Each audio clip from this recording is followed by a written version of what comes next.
Nur Suresi 64 ayet Medine'de inmiştir. Rahman, Rahim olan Allah'ın adıyla. Bu, indirdiğimiz ve hükümlerini farz kıldığımız bir suredir. İçinde umulur ki öğüt alıp düşünürsünüz diye apaçık ayetler, size hayat ve huzur sağlayacak hükümler indirdik.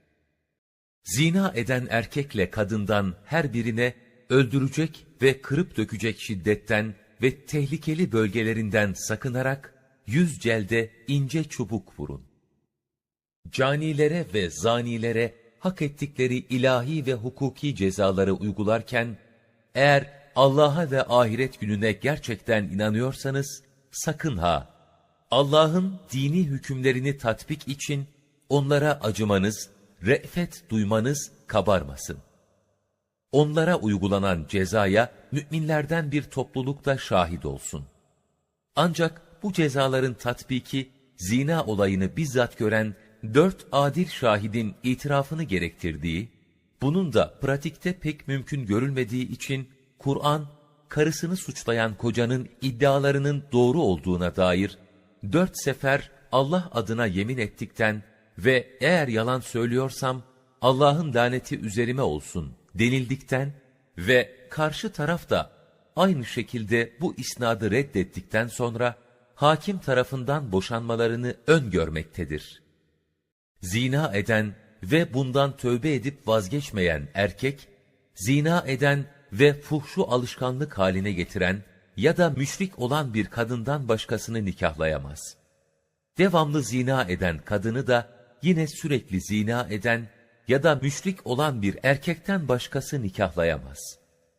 Bu tür evlilikler müminlere haram ve yasak edilmiştir.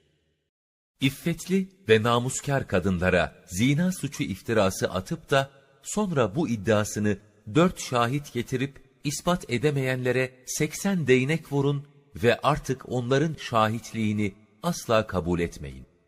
Çünkü onlar fasık olan kimselerdir. Ancak bundan, masum kadın ve erkeklere iftira atmaktan sonra samimiyetle tövbe eden ve salihçe davranıp durumu düzeltenler hariç. Çünkü gerçekten Allah bağışlayandır, esirgeyip merhamet edendir. Kendi eşlerine zina isnadı atan ve kendileri dışında başka şahitleri bulunmayanlara gelince, İşte bu durumda olanların her birinin şahitliği ise 4 defa Allah adına yemin ile karı koca her biri kendisinin kesinlikle doğru söylediğini ve asla zina işlemediğini söylemeleridir. Artık 5.'sinde eğer yalan söylüyorlarsa Allah'ın lanetinin mutlaka kendi üzerine olmasını dileyip kabul etmeleridir. Onun, kadının da 4 kere Allah adına yeminle onun kocasının hiç şüphesiz yalan söyleyenlerden olduğuna dair şahitlik etmesi, kendisinden zina için öngörülen cezayı uzaklaştırıp kaldırıverir. 5. yemini ise, eğer o, kocası doğru söylüyor ise, kesinlikle Allah'ın gazabının kendi üzerinde olmasını kabul etmesidir. Eğer Allah'ın sizin üzerinizde fazlı ve rahmeti olmasaydı, ve Allah gerçekten tövbeleri kabul eden, hüküm ve hikmet sahibi bulunmasaydı, helak olup gidecektiniz. Bu tür iftira ve isnatları ortaya atanlar da, bunlara inanıp etrafa yayanlar da, Kur'an'da şiddetle ikaz edilmekte ve şeytanın izinden giden askerleri olarak yerilmektedir. Bu dedikoduların basın yayın yoluyla ortaya atılması ise, bunun günahını ve sorumluluğunu kat be kat arttırıverecektir. Hazreti Peygamber'in eşine doğrusu uydurulmuş bir yalanla ve ağır zina iftirasıyla yanınıza gelenler, sizin içinizden zahiren sizinle birlikte hareket eden bir ekiptir. Siz onu, iftira olayını kendiniz için kötü bir şey saymayın. Aksine o sizin için bir hayırdır. Çünkü bu tavırları münafıkların tanınmasına ve ayrışmasına vesile olacaktır. Onlardan her bir kişi kazandığı günahın cezasını çekecektir. Onlardan iftiranın büyüğünü yüklenen ise daha büyük bir azabı hak etmiştir. Onu, masum kadın ve erkeğe iftira suçunu işittiğiniz zaman, erkek müminler ile kadın müminlerin kendi nefisleri, vicdanları adına hayırlı bir zanda bulunup, bu açıkça uydurulmuş iftira ve yalandır demeleri gerekmez miydi? Bu asılsız ve kasıtlı iddiaları ortaya atanlar, bunları ispatlamak üzere ona karşı 4 şahit getirmeleri lazım gelirdi. Şahitleri getirmediklerine göre artık onlar Allah katında alçak yalancıların ta kendileridir. Eğer Allah'ın dünyada ve ahirette sizin üzerinizde fazlı ve rahmeti olmasaydı, içine daldığınız dedikodudan ve bu iftiralara sessiz ve tepkisiz kalmaktan dolayı size büyük bir azap dokunuverirdi. Çünkü o durumda siz onu iftirayı dillerinizle aktardınız ve hakkında bilginiz olmayan şeyi ağızlarınızla söyleyip yaydınız ve bunu kolay sandınız. Oysa o Allah katında çok büyük bir vebaldir. Oysa onu işittiğiniz zaman bu konuda söz söylemek ve münafık iftiracıları haklı görmek bize yakışmaz. Allah'ım, sen yücesin, bu büyük bir iftiradır demeniz gerekmez miydi? Eğer iman edenlerden iseniz, bunun gibisine, peygamberin namusuna, hak dava elçilerinin ve masum kişilerin onuruna yönelik iddialar karşısında tepkisizliğe bir daha dönmemeniz için Allah size öğüt vermektedir.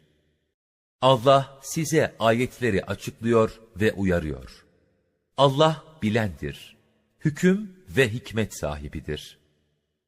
Çirkin utanmazlıkların, fuhşun, pornonun, ahlak bozucu yazı ve yorumun müminler arasında yaygınlaşmasından hoşlananlara dünyada ve ahirette acıklı bir azap vardır. Allah her şeyi bilir, siz ise bilmezsiniz. Eğer size Allah'ın lütfu ve merhameti olmasaydı ve gerçekten Allah rauf, şefkatli ve rahim olmasaydı, bu gibi iftiralara inanıp yaydığınızdan dolayı büyük bir azaba uğratılıp helak edilirdiniz. Ey iman edenler! Hiçbir konuda şeytanın adımlarına tabi olup münafıkları takip etmeyin.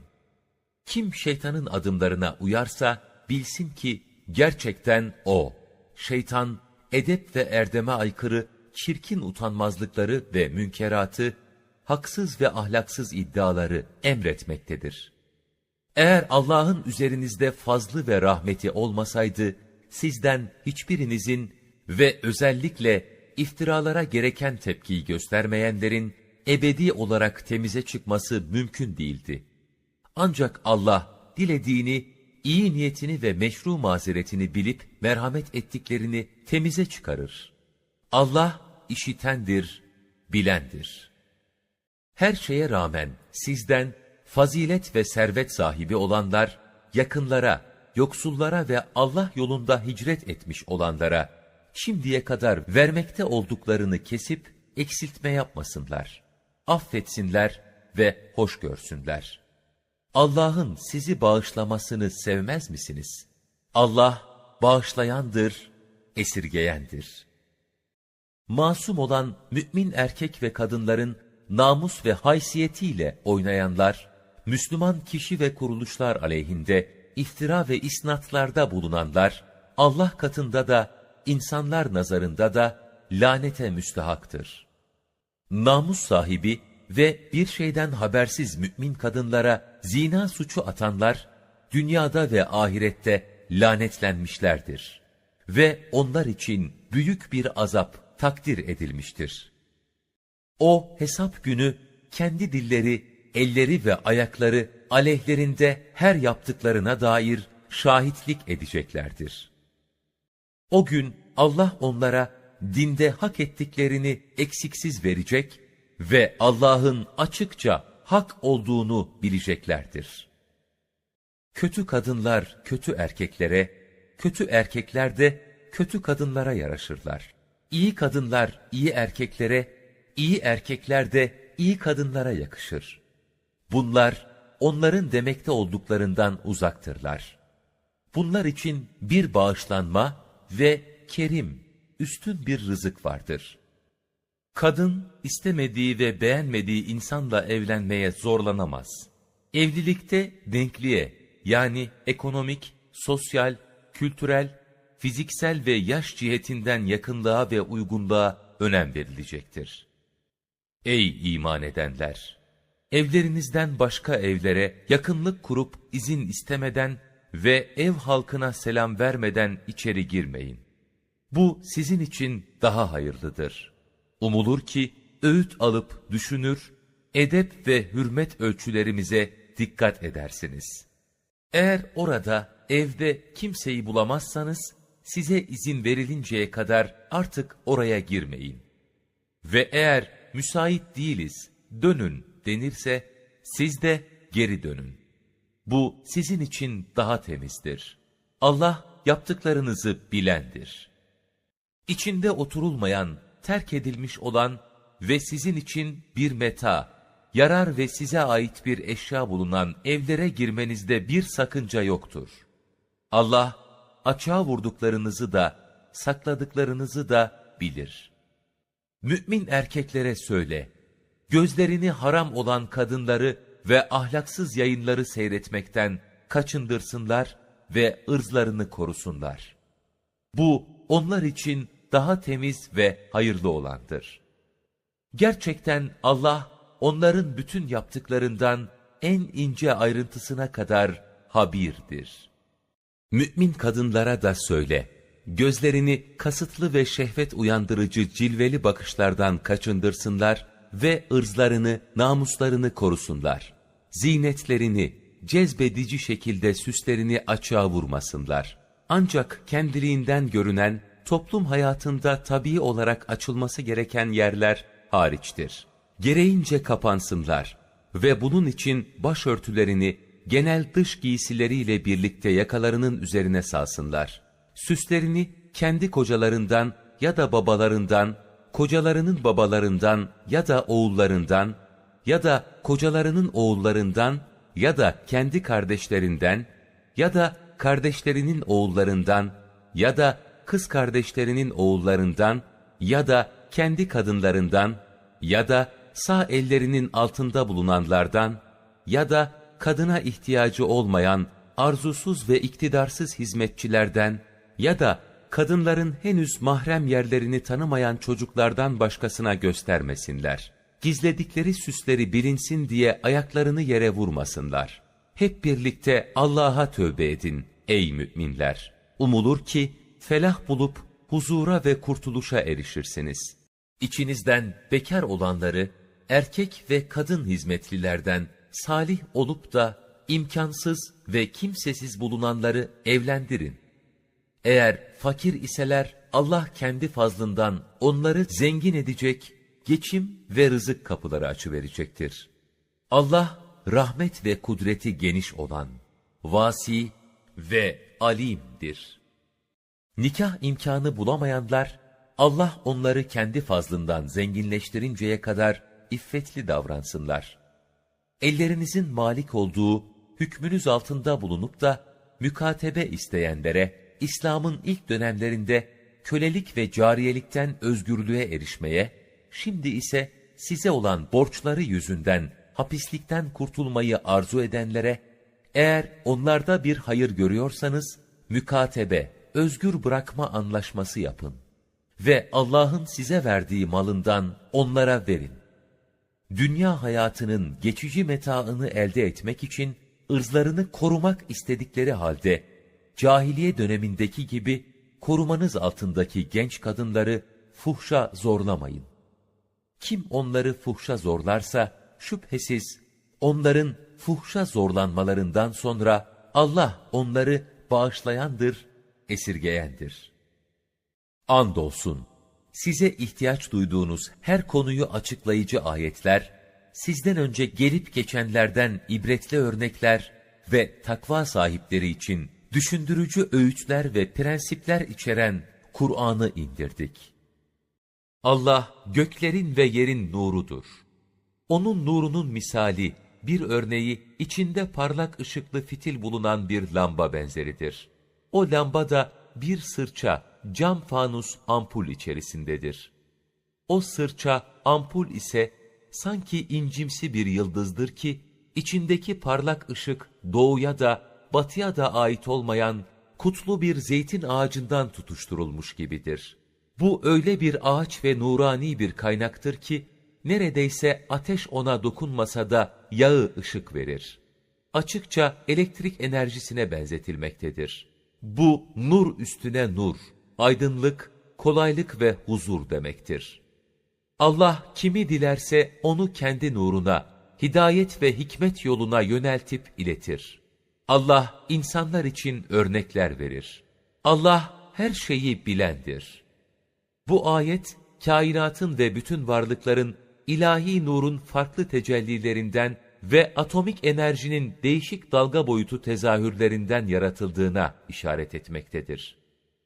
Bu nur, Allah'ın onların yüceltilmesine ve isminin zikredilmesine izin verdiği gönüllerde ve evlerdedir. Mescitleri şenlendirmektedir. Onların içinde müminler sabah akşam onu tesbih etmektedir.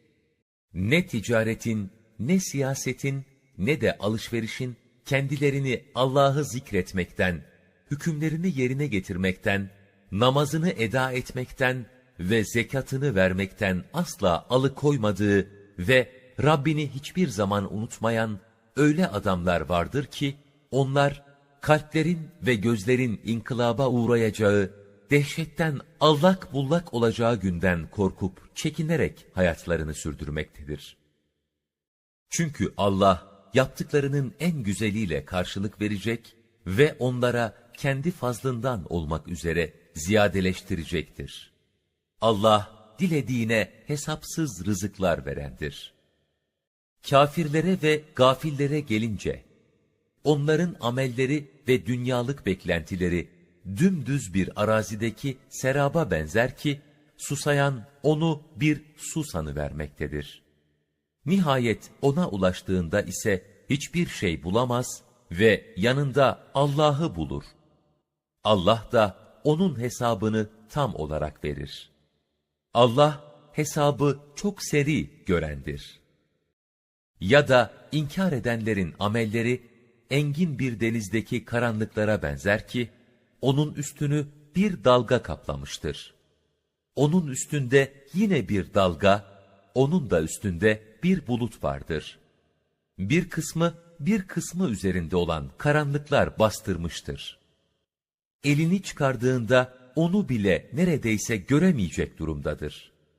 Allah kime nur vermemişse artık onun için nur yoktur.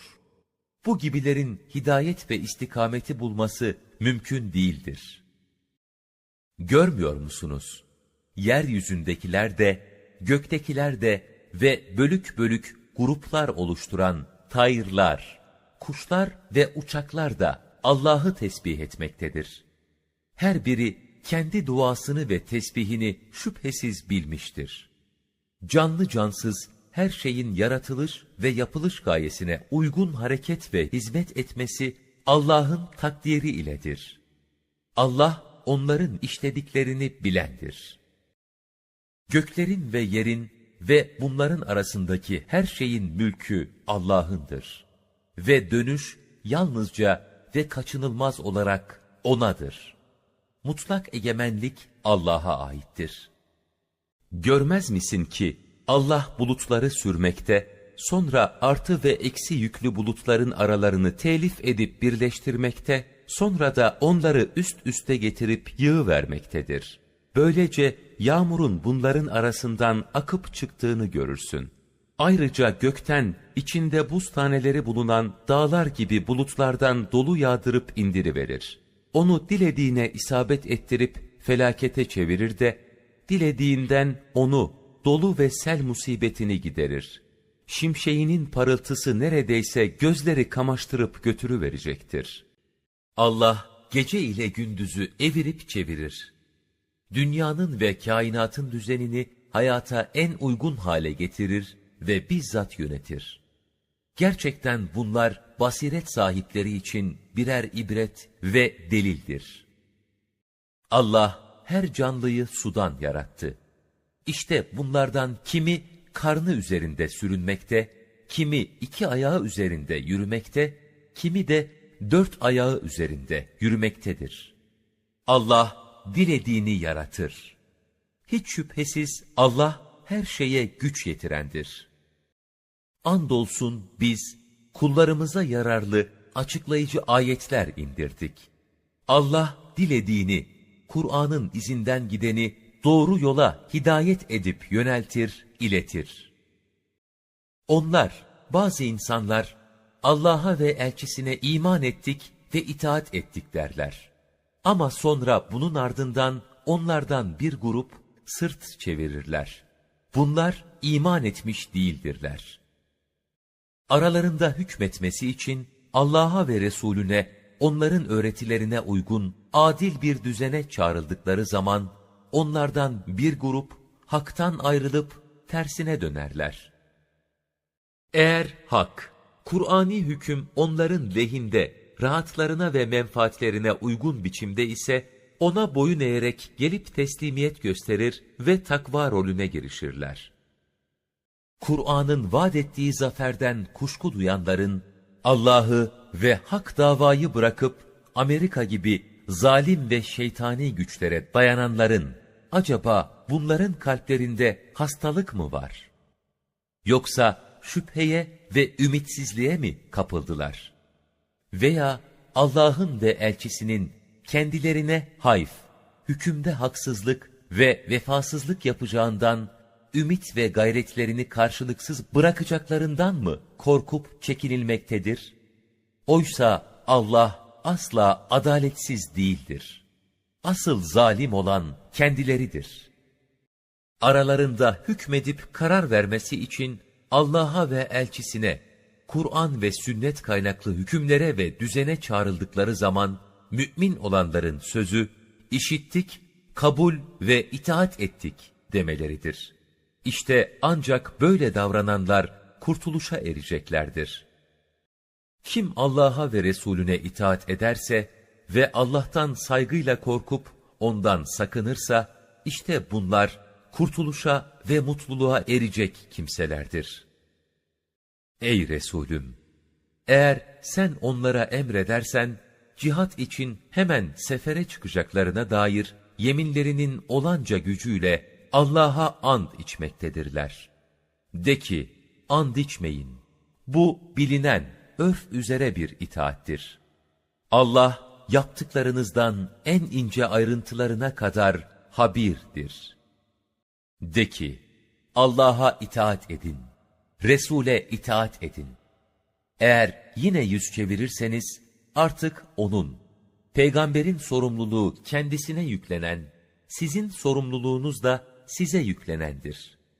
Eğer ona itaat ederseniz, hidayet bulmuş olursunuz. Elçiye düşen apaçık bir tebliğden başkası değildir. Allah, içinizden iman edenlere ve salih ameller işleyenlere şunları vaat etmiştir. Hiç şüphesiz onlardan öncekileri nasıl güç ve iktidar sahibi kıldıysa, onları da yeryüzünde güç ve iktidar sahibi kılacak. Kendileri için seçip beğendiği dinlerini kendilerine yerleşik kılıp sağlamlaştıracak ve onları korkularından sonra güvenliğe çevirip huzura ulaştıracaktır. Çünkü onlar yalnızca bana ibadet yaparlar. Her hususta Kur'ani kuralları esas alırlar ve bana hiçbir şeyi ortak koşmazlar. Kim bundan sonra inkar ederse, işte onlar fasıkların ta kendileridir. O halde namazı huzurla ve şuurla ikame edip yerine getirin. Zekatı hakkıyla verin ve Resul'e, elçiye itaat edin. Böyle yaparsanız umulur ki rahmete eriştirilirsiniz. Ey Resulüm! İnkara sapanların yeryüzünde Allah'ı aciz bırakacaklarını sanma ki, bu açıkça gaflet ve cehalet alametidir. Onların son barınma yerleri ateştir. O ne kötü bir dönüş ve gidiş yeridir. Ey iman edenler! Sağ ellerinizin altında bulunanlar, hizmetkarlar ile sizden olup da henüz erginlik çağına ermemiş olan çocuklar, odalarınıza girmek için şu 3 vakitte izin istesinler. Sabah namazından önce, öğleyin istirahat için odanıza çekilip üstünüzü çıkardığınız vakitte ve yatsı namazından sonraki süreçte. Bu üçü sizin için mahrem vakitlerdir. Bunların dışında size de onlara da bir sakınca yoktur. Onlar yanınızda dolaşabilirler. Birbirinizin yanında olabilirsiniz. İşte Allah size ayetleri böyle açıklamaktadır. Allah bilendir, hüküm ve hikmet sahibidir. Sizden olan çocuklarınız erginlik çağına erdikleri zaman, kendilerinden öncekilerin izin istediği gibi, bundan böyle onlar da özel odalarınıza girmek için izin istesinler ki, anne babalarını uygunsuz vaziyette görmesinler. İşte Allah ayetlerini, edep ve hürmet prensiplerini size böyle açıklar. Allah her şeyi hakkıyla bilendir, hüküm ve hikmet sahibidir. Kadınlardan artık evliliği ummayıp da doğumdan kesildiklerinden evinde oturmakta bulundukları yaşlarda olanlar, süslerini, mahrem yerlerini açığa vurmaksızın dış elbiselerini çıkarmalarında ve o vaziyette gezip dolaşmalarında kendileri için bir sakınca yoktur. Buna rağmen yine de iffetli davranmaları kendileri için daha hayırlıdır. Allah işitendir, bilendir. Kör olana güçlük yoktur. Topal olana güçlük yoktur. Hasta olana da güçlük yoktur. Bunların dini ve içtimai sorumlulukları, mazeretleri ölçüsünde hafifletilir.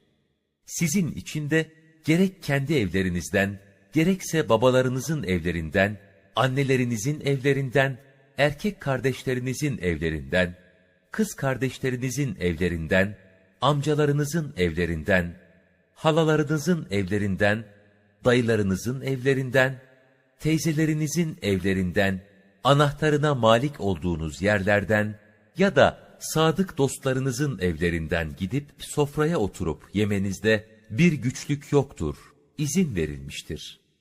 Hep bir arada veya ayrı ayrı yemenizde de bir günah yoktur, caizdir. Evlere girdiğiniz vakit Allah tarafından kutlu, güzel bir yaşama dileği olarak birbirinize selam verin. İşte Allah size ayetleri böyle açıklar. Umulur ki aklınızı kullanır, disiplinli ve prensipli yaşamaya yönelirsiniz. Müminler ancak o kimselerdir ki, Allah'a ve O'nun Resulüne gerçekten ve gönülden iman etmişlerdir. Onunla beraber toplumsal bir emir, sosyal ve siyasi bir konuyu görüşmek üzere toplandıkları ve çağrıldıkları zaman izin almadan asla bırakıp gitmeyenlerdir. İşte Allah'a ve Resulüne hakikaten inanmış olanlar, cihat ve hizmetten ancak özürle ayrılan ve yetkili makamlardan izin alan kimselerdir. Bu nedenle bazı geçerli mazeret ve mecburiyetlerden dolayı izin istediklerinde onlardan dilediğin kimselere müsaade et. Ve çok önemli olan cihat görevini mecburen terk ve ihmal ettikleri için de onlar hakkında Allah'tan mağfiret dile. Şüphesiz Allah bağışlayandır, esirgeyendir. Ey iman edenler ve toplum düzenine girenler! Sakın elçinin ve temsilcilerinin talimat ve davetini aranızda herhangi birinizin diğerini hizmete çağırması gibi görmeyin. Allah sizden birbirinizin ve uydurma mazeretlerin arkasına gizlenerek sıvışıp kaçanları ve görevden kaytaranları çok iyi bilir.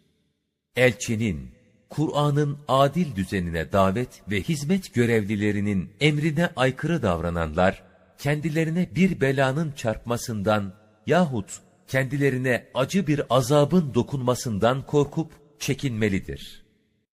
Artık gözünüzü açın ve dikkatle anlamaya çalışın ki, göklerde ve yerde ne varsa hepsi Allah'ındır. Öyle ise aklı ve imanı olanlar her arzusunu O'na sunmalıdır ve her sorununu Kur'an ve sünnet merkezli çözmeye çalışmalıdır. O, üzerinde bulunduğunuz her şeyi ve her halinizi elbette bilip durmaktadır. Ve ona döndürüleceğiniz gün, bütün yaptıklarınızı size haber verecek ve hesap soracaktır. Allah, her şeyi hakkıyla bilir.